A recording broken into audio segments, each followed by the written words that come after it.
محمد الذي أرسله بالحق بشيرا ونذيرا وداعيا إلى الله بإذنه سراجا وقمرا منيرا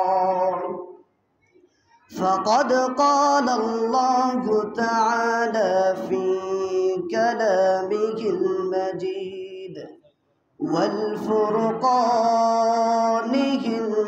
الحميد সকলেই জবান খুলে মহব্বতের সাথে দিল থেকে পড়ি আউযু বিল্লাহি মিনাশ শাইতানির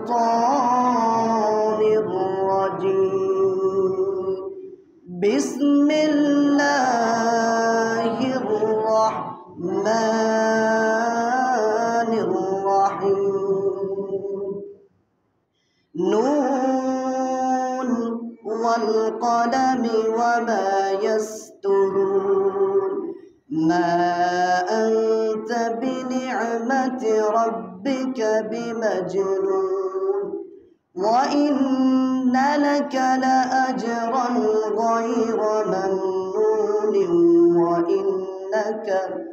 وإنك لعلى خلق عظيم وقال النبي صلى الله عليه وسلم إن الذي ليس في جوفه شيء من القرآن كبيت الخريف وقال الله تعالى في شان حبيبه آمرا ومخبرا إن الله وملائكته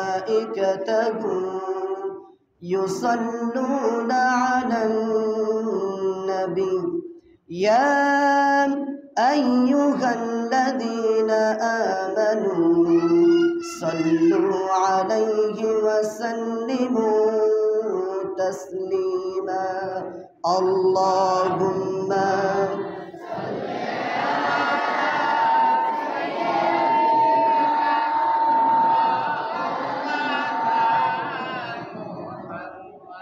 وعلى آل سيدنا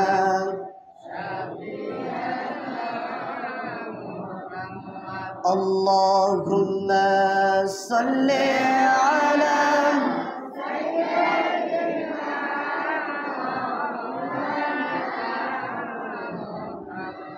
وعلى آل سيدنا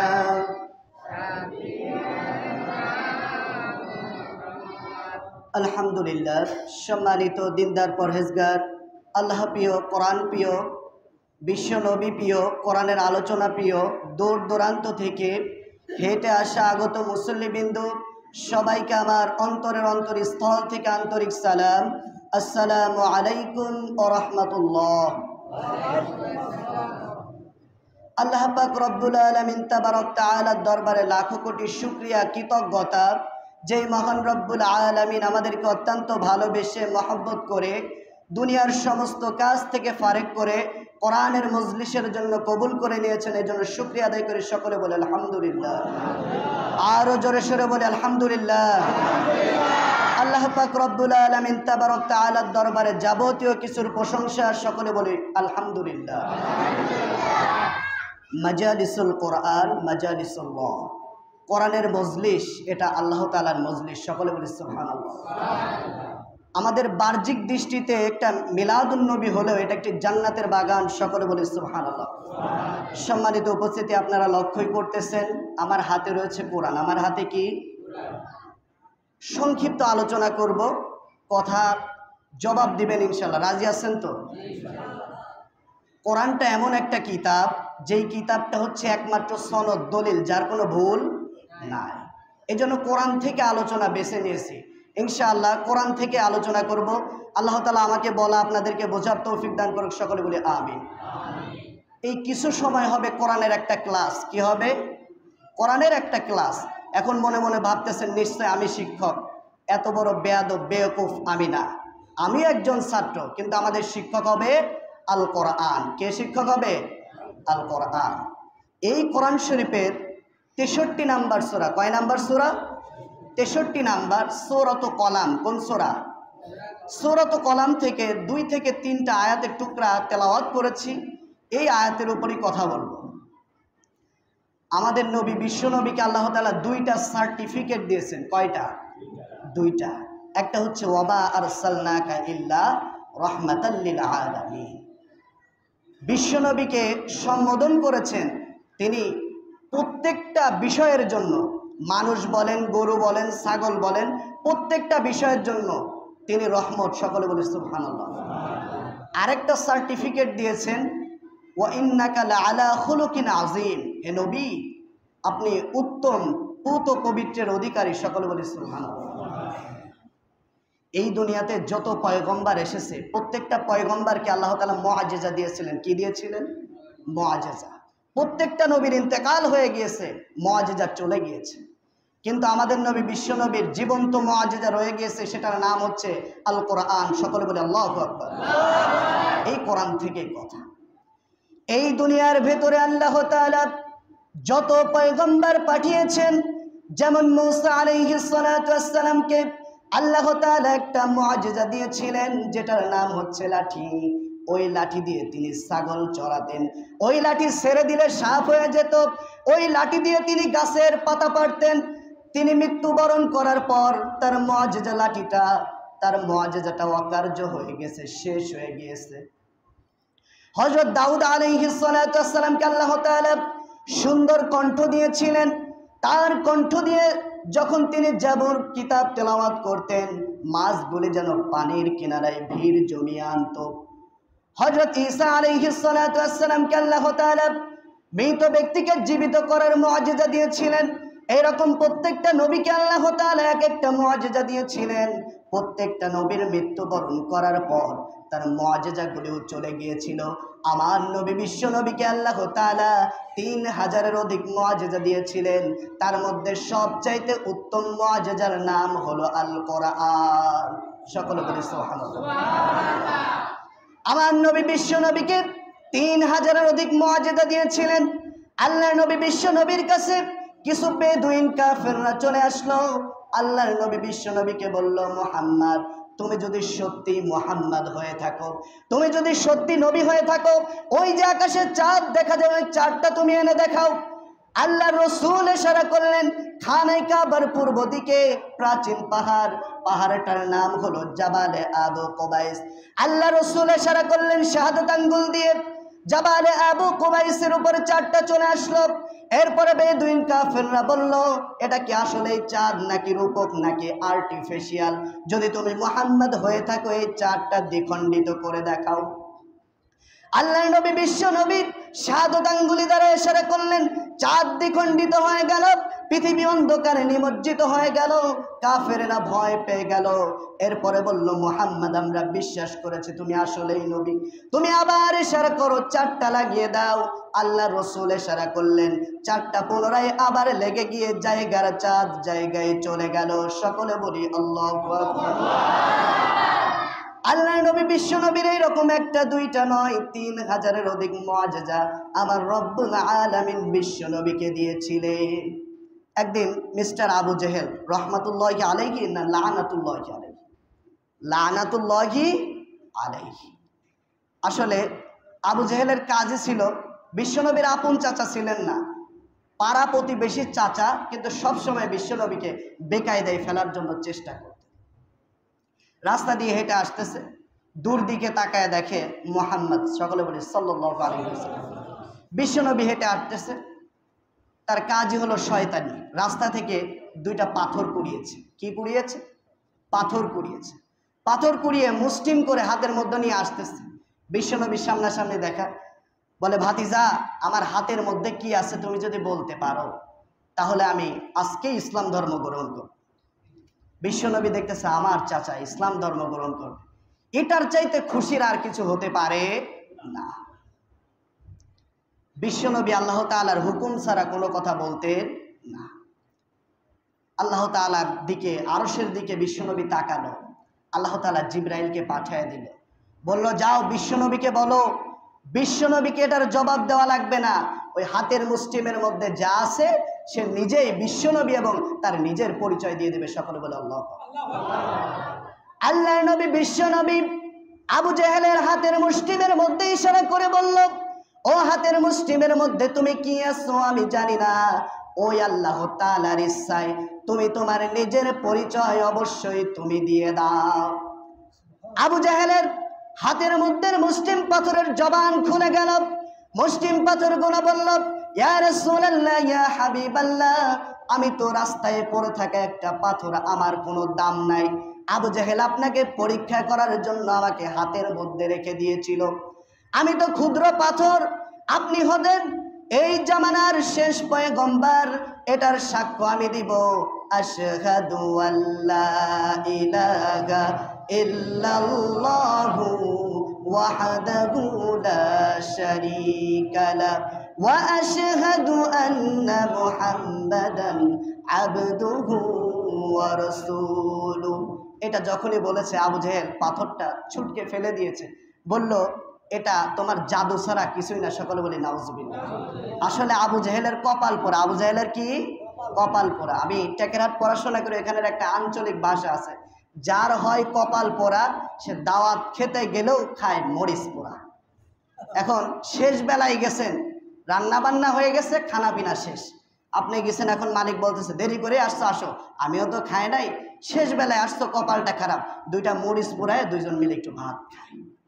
তো যার কপাল পোড়া সে দাওয়াত খেতে গেলেও পায় মরিচ পোড়া। সম্মানিত উপস্থিতি, আল্লাহর নবী বিশ্বনবীর মুআজিজা বলে শেষ করা যাবে না, আরেকটা বলে শেষ করবো ইনশাআল্লাহ। একদিন বিশ্বনবী পরীক্ষা খনন করতেছেন। এই জায়গাটার বর্তমান এখন নাম মদিনায় সাবআ মাসাজিদ, নেটে সার্চ দিলে পাবেন। আমরা তো এখন মাটি খনন করে গর্ত খনন করি, ওই সময় পাথরগুলি কেটে কেটে গর্ত খনন করা লাগতো। আল্লাহর নবী বিশ্বনবী সাহাবীদেরকে নিয়ে গর্ত খুঁড়তেছে। সাহাবীরা একদিন বলল, ইয়া রাসূলুল্লাহ, ইয়া হাবিবাল্লাহ, আর তো পারি না, শরীরে আর সয় না। আল্লাহর নবী বিশ্বনবীর পেট মোবারক বের করে দেখালেন, দেখো আমিও ক্ষুধার যন্ত্রণায়, আমিও আর পারতেছি। আল্লাহর নবীর দৃষ্টান্ত ছিল তিনি নিজেও কাজ করতেন, সাহাবীদেরকেও কাজ করাতেন। আর আমরা এটা করি না, ঠিক কিনা? বিশেষ করে কুরবানির ঈদের দৃষ্টান্ত দিলেই বুঝবেন। অনেকে আছে চেয়ার নিয়ে বসে, এটা করো এটা করো, নিজে কাজ করে না। বিশ্বনবী নিজে কাজ করতেন এই জন্য যাতে আমার উম্মতটা দাবি না করতে পারে বিশ্বনবী লিডার ছিলেন, তিনি বসে থাকতেন, মানুষদেরকে দিয়ে কাজ করাতেন।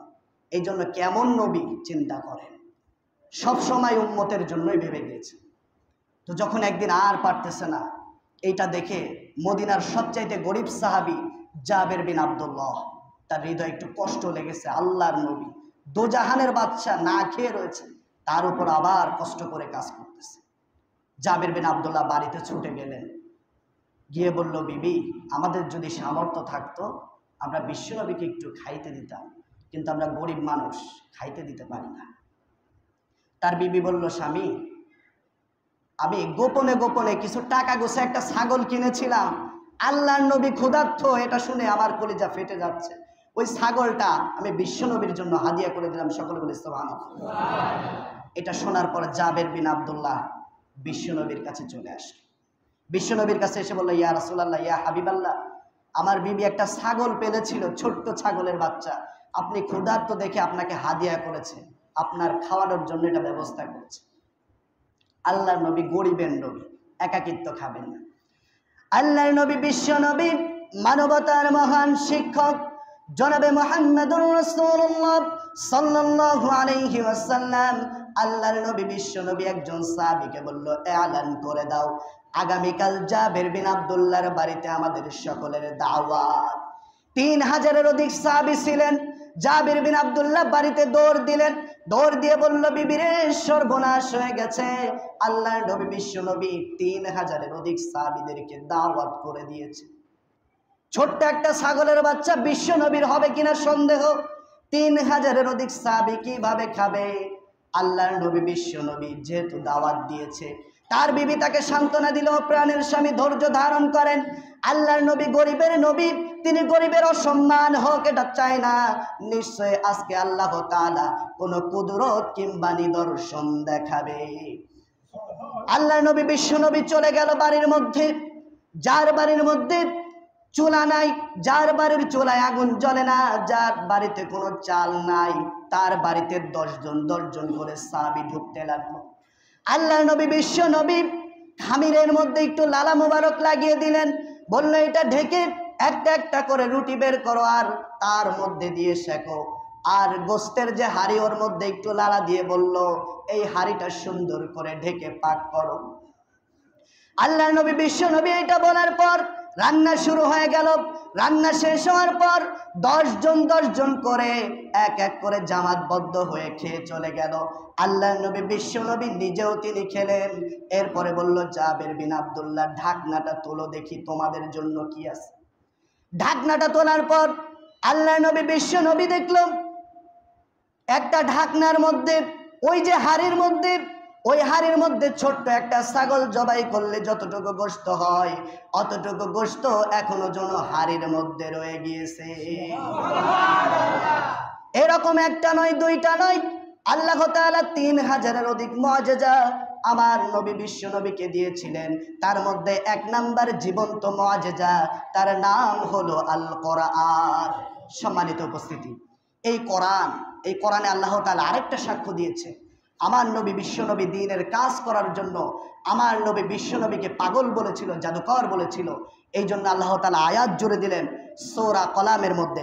আল্লাহ তাআলা জানিয়ে দিলেন ওয়া ইন্না লাকা লাআজরান গায়রা মামনুন।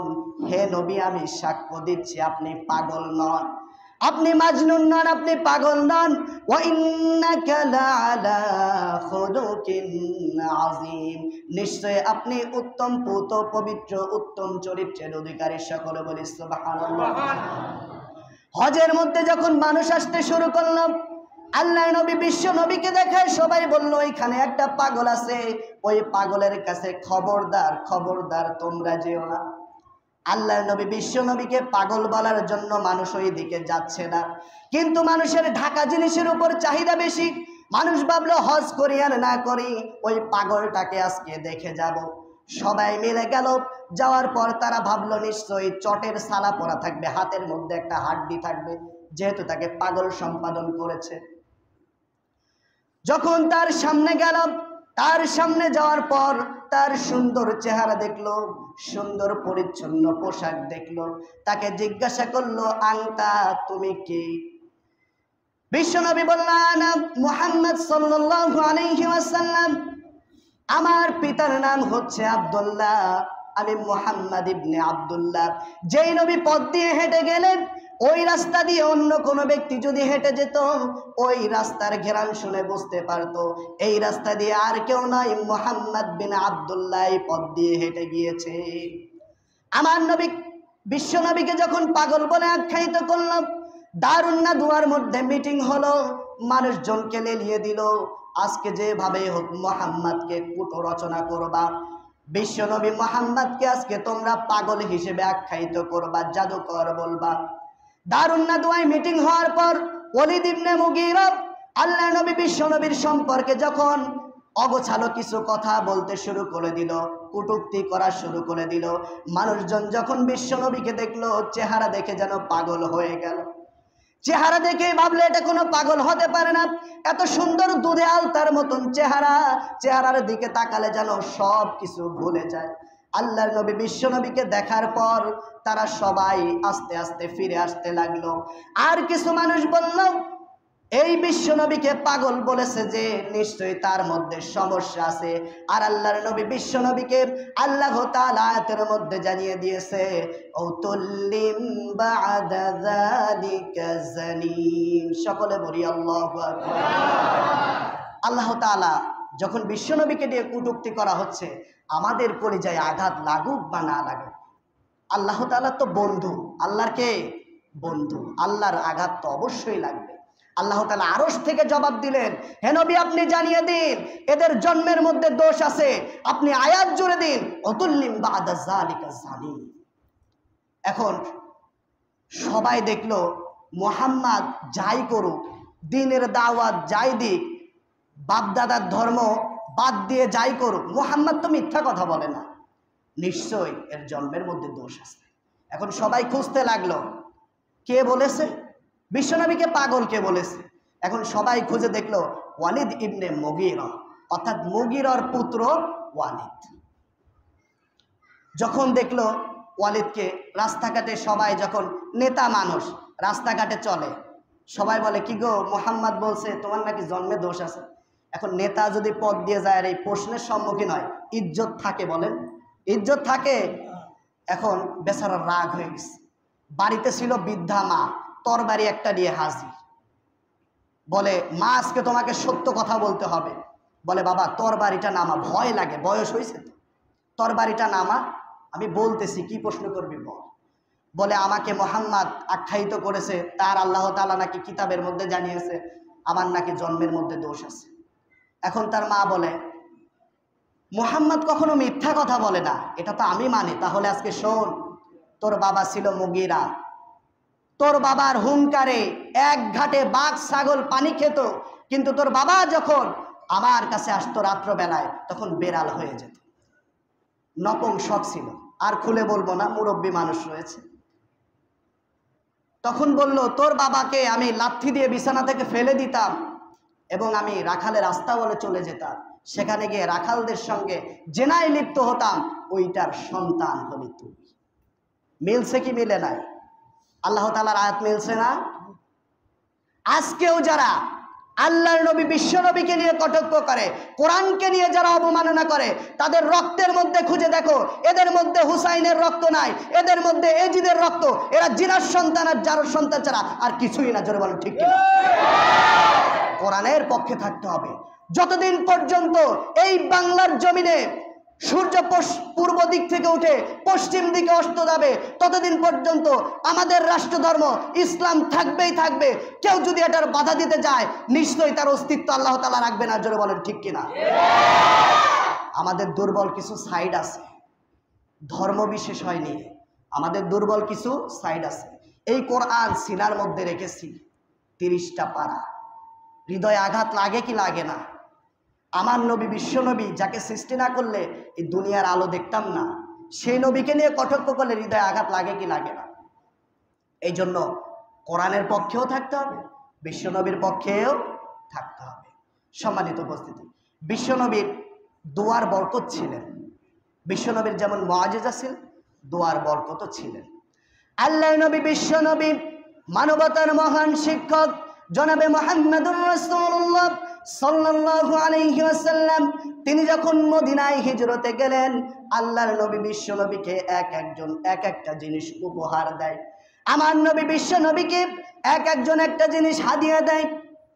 হযরত আনাস রাদিয়াল্লাহু তাআলা আনহুর মা উম্মে সুলাইম, তিনি দেখলো আমার চুলায় আগুন জ্বলে না, বিশ্ব নবীকে কিছু হাতের মধ্যে দিতে চাই, কিন্তু আমার তো সামর্থ্য নাই। ছোট্ট দুধের বাচ্চা আনাস রাদিয়াল্লাহু তাআলা আনহুকে ধরে নিয়ে আল্লাহর নবী বিশ্ব নবীর কাছে দিয়ে বলল, ইয়া রাসূলুল্লাহ, ইয়া হাবিবাল্লাহ, এই যে আমার সন্তান, ছোট্ট সন্তান আনাস, একে আমি আপনার জন্য হাদিয়া করে দিলাম। আপনার যত কাজের প্রয়োজন হবে আমার ছোট্ট সন্তান দিয়ে এই কাজগুলি আপনি করায় দিবেন। আল্লাহর নবী বিশ্ব নবী দোয়া করল, আল্লাহুম্মা বারিক লি ফি মালি ওয়া আওলাদি। আনাসের জন্য যখন দোয়া করলো, আমার আল্লাহ তাআলা দোয়াটা কবুল করে নিল। এই দোয়াটা ছিল, ও আল্লাহ তাআলা, আনাসের মাল সম্পদে তুমি বরকত দান করে দাও, আর তার সন্তানে তুমি বরকত দান করে দাও। এই জন্য মদিনায় খেজুর, প্রত্যেকের কাছে খেজুর ধরতো বছরে একবার। আনাস রাদিয়াল্লাহু তাআলা আনহুর খেজুর বাগানে খেজুর ধরতো 2 বার। সকলে বলে আল্লাহু আকবার। তার সন্তানও অনেক ছিল, 82 জন সন্তান। কয়জন? 82 জন সন্তান ছিলেন। 80 জন ছিলেন ছেলে আর 2 জন ছিল মেয়ে। আল্লাহর নবীর দোয়ার বরকত। একদিন আনাস রাদিয়াল্লাহু তাআলা আনহুর মা উম্মে সুলাইম একটা গ্লাসের মধ্যে একটু মধু, একটু খেজুর, একটু দুধ ইত্যাদি কিছু দিয়ে একটা লাচ্ছি বানায় আনাসের কাছে দেশে, বিশ্বনবীকে দিস, বিশ্বনবী খাবে, আমার জন্য একটু দোয়া করবে। এখন ছোট্ট মানুষ আনাস গিলাসটা নিয়ে সবাইরে দেখাইতে দেখাইতে যাওয়ার পর বিশ্বনবী বলে, কি ব্যাপার আনাস? বলে, মা আপনার জন্য এটা হাদিয়া করছে। এখন বিশ্বনবী বলে, এটা কজনকে দেখিয়েছে? বলে, রাস্তা দিয়ে আসার সময় তো অনেকেই দেখছে। বিশ্বনবী বলল, তাদেরকে সবাইকে ডেকে আনো।